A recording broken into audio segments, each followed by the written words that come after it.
በራስ መተማመን የሚባለው ሐሳብ በሰፊው እንደ ትምህርት መሰጠት ተጀመረው በ18ኛው ክፍለ ዘመን እነ ሶቅራጤስ፣ ፕላቶና አሪስቶትል በኖሩበት ዘመን ላይ ነበር።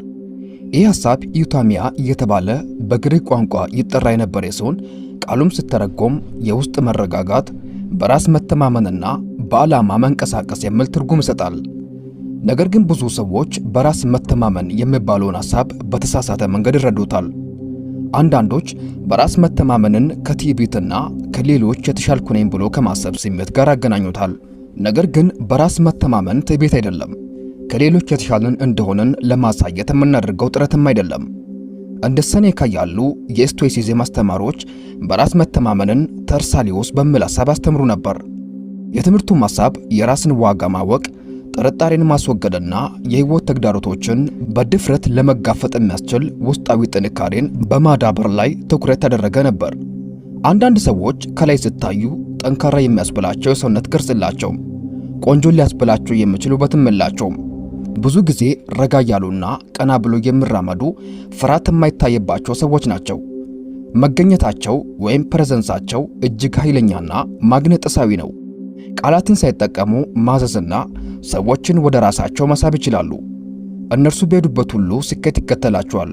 እነዚህ ሰዎች ይህ ስብዕና ሊኖራቸው የቻለው ምታታዊ ኃይል ስላላቸው ሳይሆን ከፍተኛ በራስ መተማመን ክህሎትን ለማዳበር ስለቻሉ ነው።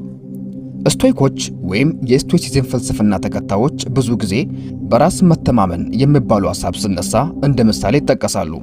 በስቶይሲዝም ውስጥ አንድ ፍልስፍናው ጥበብ የገባው ብልህ የሚባል ሰው ለራሱ ጥሩ አመለካከት ያለው፣ ትዕግስተኛ፣ አንደበቱን መቆጣጠር የሚችል፣ ከአስመሳይነት የራቀና በእውነት ላይ የተመረኮዘ እምነት ያለው ሰው ነው።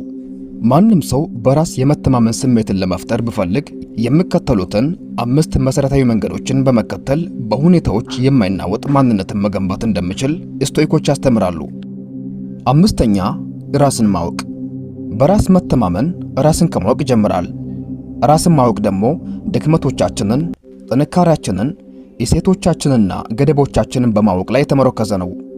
ኤፒክቴተስ ራስን ማወቅ መቆጣጠር የምንችለውንና የማንችለውን ለይቶ ከማወቅ ይጀምራል በማለት ሐሳቡን አስቀምጧል። ራሱን በአግባቡ የሚያውቅና ስለ ራሱ ግልጽ ግንዛቤ ያለው ሰው ሌሎች በሚሰጡት አስተያየት ስሜቱ አይረበሽም እና ሰዎች ጥንካሬውንና መልካምነቱን እንዲመሰክሩለትም አይጠብቅም። በራስ መተማመንን ለመገንባት መጀመሪያ ስለ ራሳችሁ በቂ ዕውቀት ሊኖራችሁ ይገባል። እናንተ ማን ናችሁ? ድክመታችሁና ጥንካሬያችሁስ ምንድን ነው? ለእነዚህ ጥያቄዎች በቂ ምላሽ ሲኖራችሁ ማንነታችሁን ታውቃላችሁ። 4ኛ አሁን ላይ መኖር። ታላቁ ጸሐፊ ኤካርት ቶል ዘ ፓወር ኦፍ ናው በሚል መጽሐፉ ላይ ለጊዜ ያለውን አመለካከት እንዲህ በማለት አስቀምጧል። ትላንት የሚባል ጊዜ የለም፣ እንዲሁም ነገ የሚባል ጊዜም የለም። ምክንያቱም ትላንትን ዛሬ ላይ መኖር አንችልም። ነገ የሚባለው ጊዜም እንደሚመጣ ተጨባጭ ማስረጃ የለንም። ስለዚህ ጊዜ የሚባለው ሐሳብ ኢሉዥን ወይም ቅዠት ብቻ ነው በማለት ከተለምዶ ለየት ያለ ሐሳብን ያነሳል። የስቶይሲዝም ፍልስፍናም ይህንን ሐሳብ ይደግፋል። ትላንት በተፈጠረው ማስተካከል በማንችለው ነገር ላይ መተከዝ ዛሬያችንን ያጠፋል። ወደፊት ይፈጠራል ብለን በምናስበው ነገር ላይ መጨነቅ ደግሞ በራስ መተማመንን ይገላል። ከፈጣሪ የተሰጠን ጊዜ አሁን ነው። ከጊዜ ቅዠት ወጥታችሁ አሁን ላይ መኖር ሲጀምሩ በራስ መተማመን ስሜት በውስጣችሁ እየተፈጠረ ይመጣል። ስለዚህ ትላንት ላይ ወይም ነገ ላይ ሳይሆን አሁን ላይ መኖርን ልመዱ።